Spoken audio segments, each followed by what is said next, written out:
We know he's out of here when he's done. Okay, well, we began last month. You remember September, right? With a focus on peace. A peace that we must first experience within ourselves before we can experience it in the world. The peace that is our true nature, that allows us to be the peace that lives in the world. And we ended September just last Sunday with a focus on self-love. A love that we must first feel and experience within ourselves before we can feel and experience it in the world. The love that is our true nature, that allows us to be the love that lives in the world. We read in A Course of Love, love is the condition of your reality. Love is as essential to your being as the heart to the body. Love is so essential to our being that we're going to begin October with a continuation of our focus on self-love. And then at the end of the month, we're going to end it with a talk from Reverend Kim, and we know that's always about love. So you don't want to miss Reverend Kim at the end of the month, and you don't want to miss any of the Sundays in between, because in recognition of Halloween, through Halloween-themed talk titles, we're going to take a giant leap in our experience of the love that lives in us, the love that loves through us, the love that loves everyone unconditionally, because God is that love. And God loves all of creation. And we are that. We could say, as many do, that the one creation of God is the self of God. That in the beginning God said, "Let all that is me be." And there was such a burst of light and love that it has been creating and expanding the universe with us in it ever since.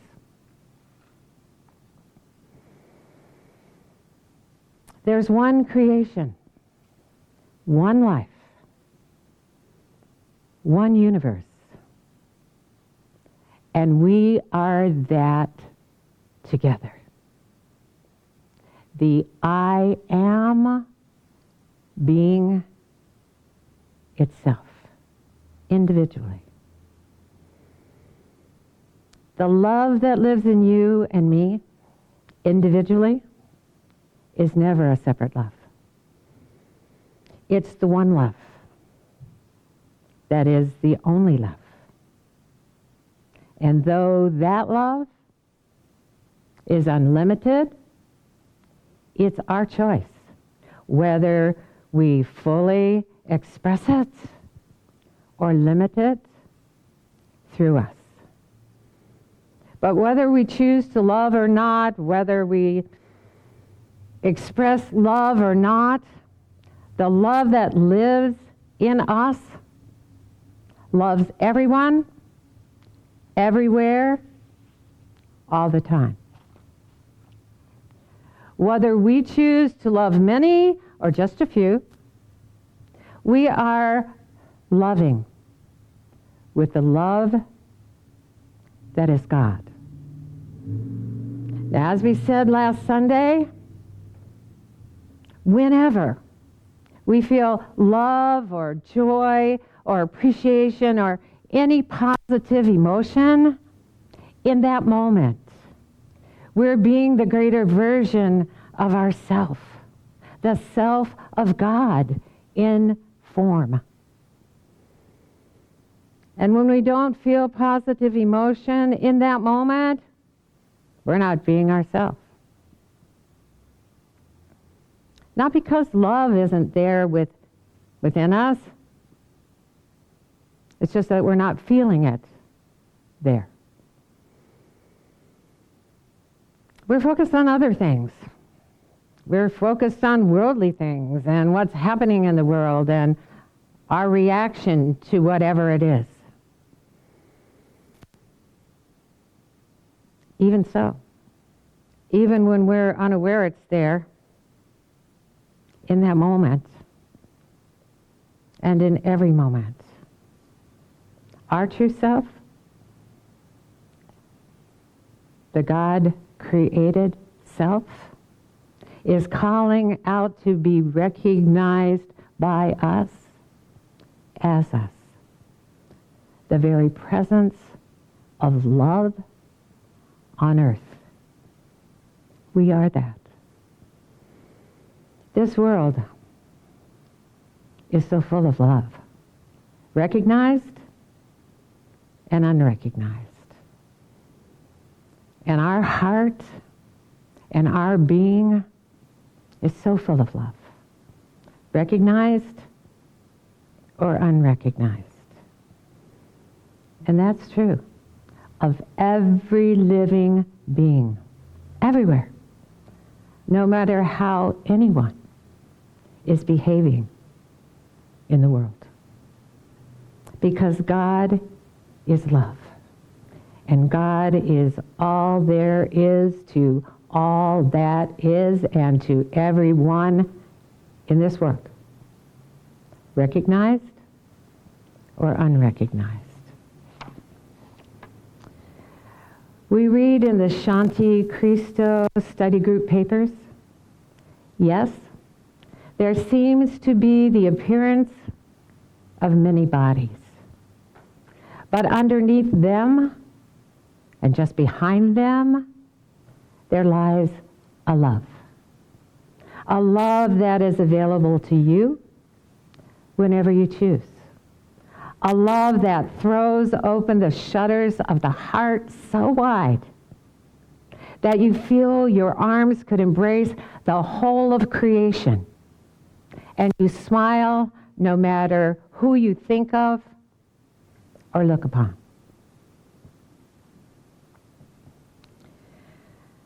Our focus on self-love isn't about finding that love as if it needs to be found, because love is what we are and we already have it.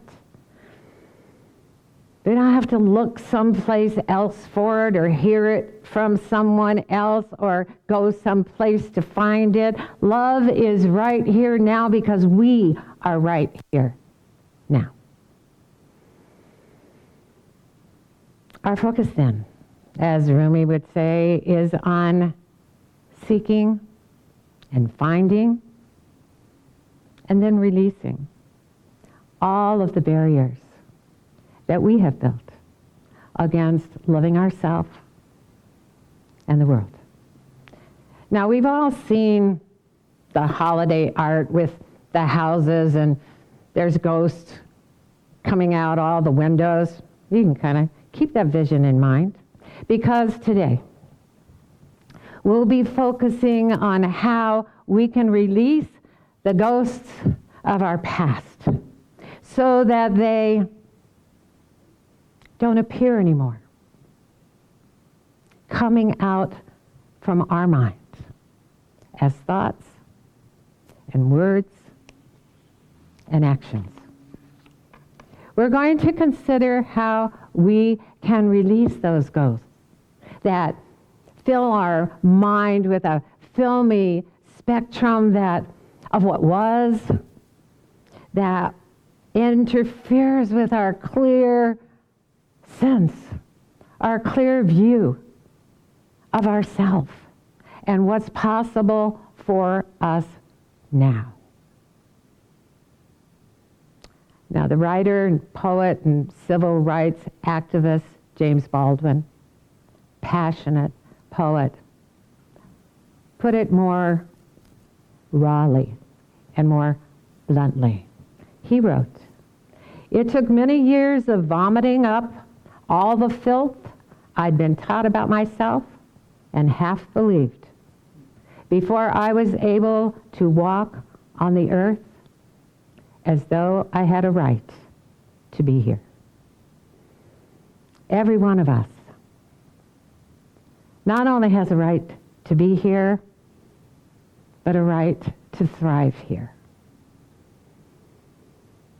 To be happy here, to experience abundant good here, to have happy relationships here, to do what we love to do here.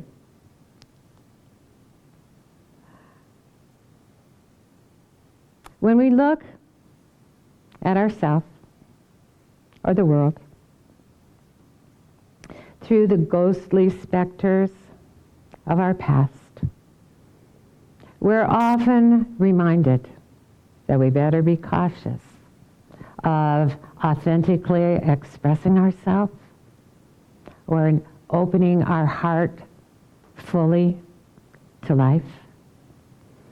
Because in the past,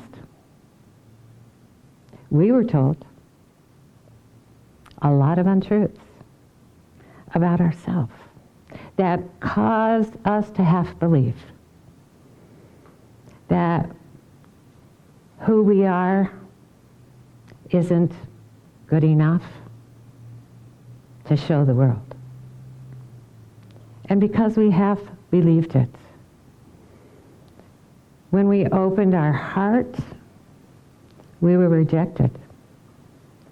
Not because we were ever unlovable.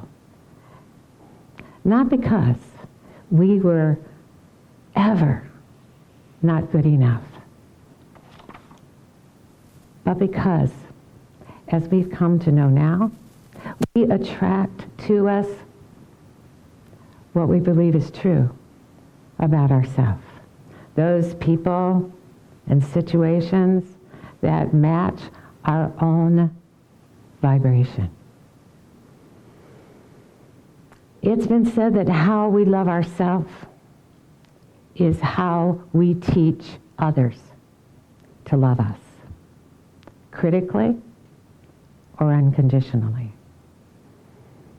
Our fears that the past will repeat itself causes us to pull back from life and to become protective and defensive, certain that there's not enough love to go around for us from others because we're not feeling that love within ourselves. But unless we say yes, yes, yes to being ourselves, we can never say yes to life. The 12th century Sunni poet Shams Tabrizi wrote, "Unless you learn to love yourself fully and sincerely, there is no way you can be loved." So, are we loving all of ourselves fully and sincerely?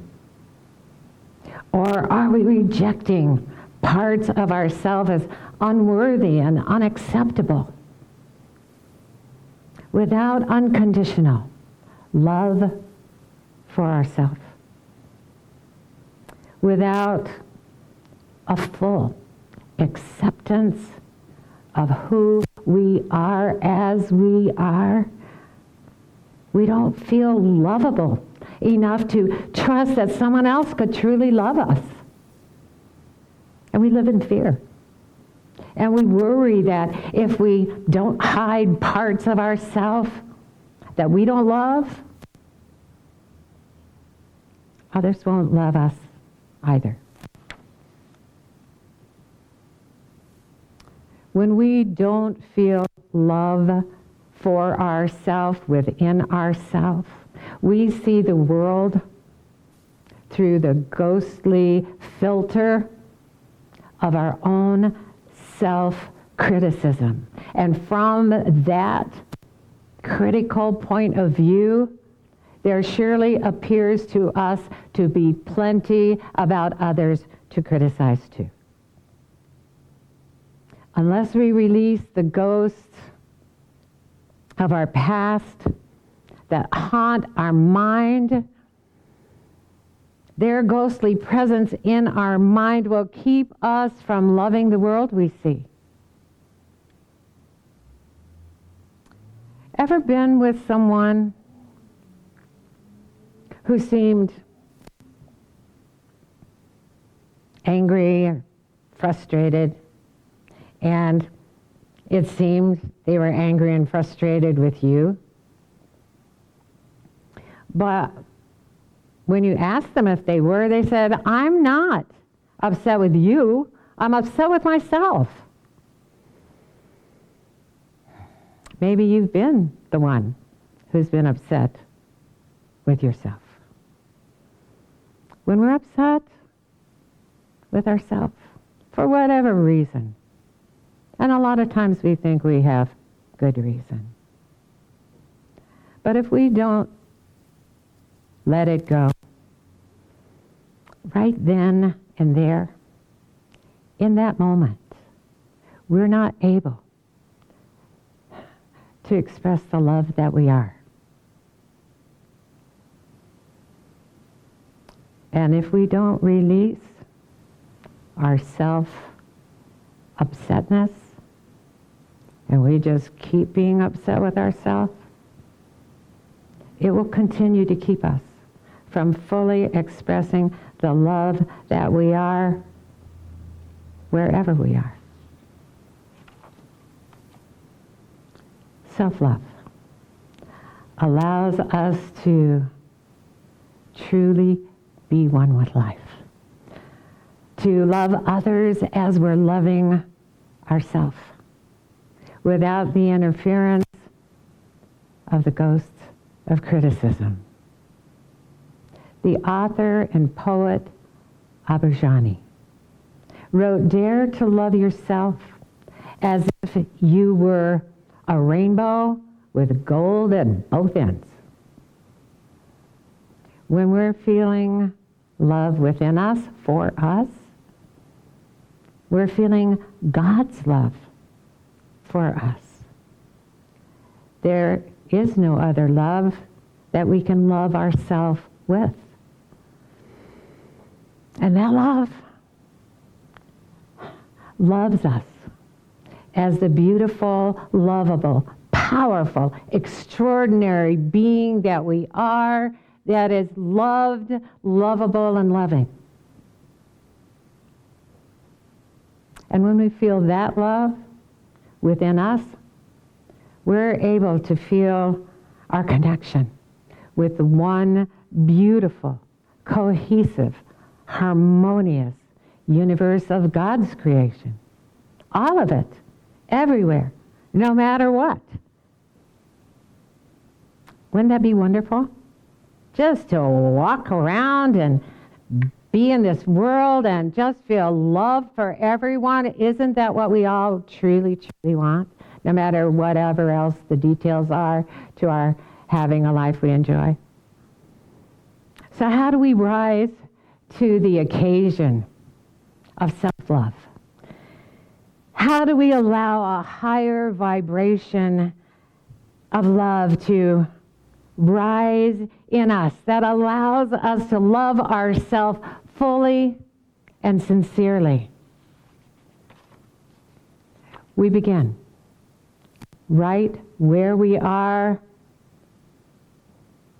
and accepting ourselves as we are. We can't say yes to life until we say yes to being ourselves fully and sincerely. When we accept that this moment is the only moment in which we can express ourselves, then There are no ghosts of the past to haunt us. Now is now, free and clear, the only time we can be the self we are. When we know that, when we fully accept that, then the ghosts in our mind fly out the window and disappear into the nothingness that is their home.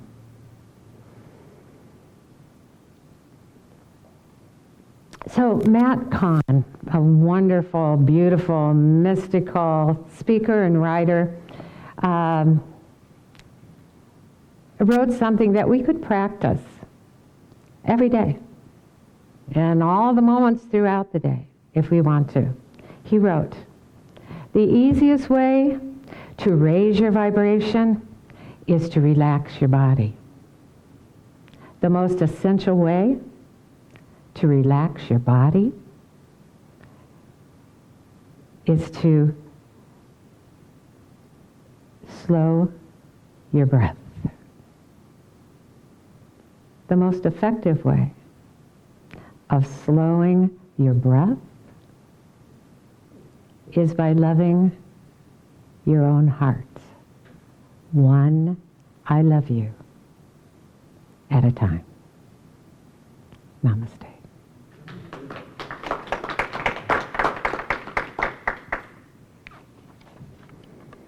All right.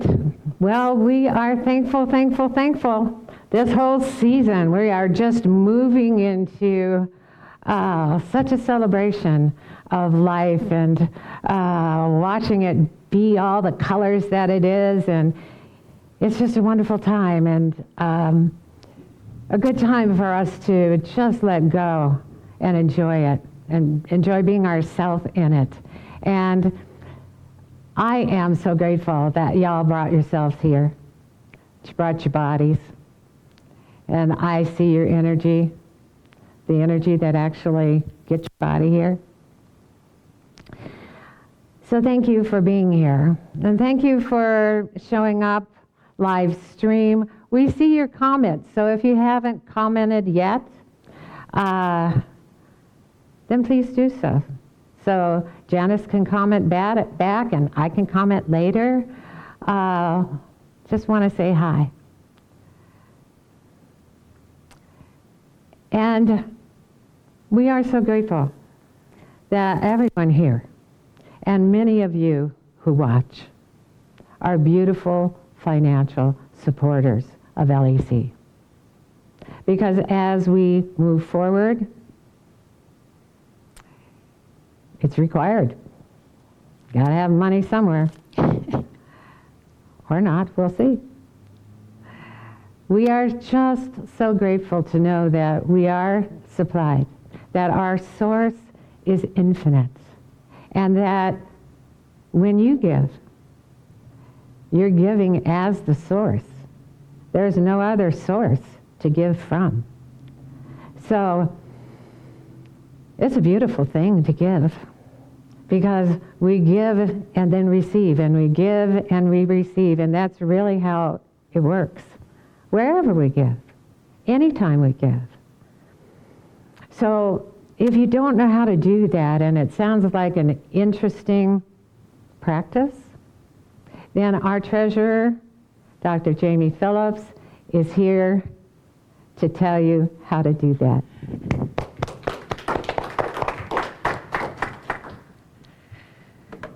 Well, I'm going to give you some interesting ways to experience the Life Enrichment Center. And is that what you said you wanted to?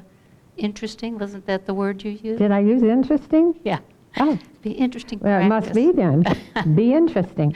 I liked it. Okay, if you are watching online, there's several ways you can donate. You can go to facebook.com/Life Enrichment Center. There's a donate button. You can go to our website, lecflint.com. There's a donate button on that site. If you'd like to do donations via PayPal, our email address for PayPal is lec2512@gmail.com.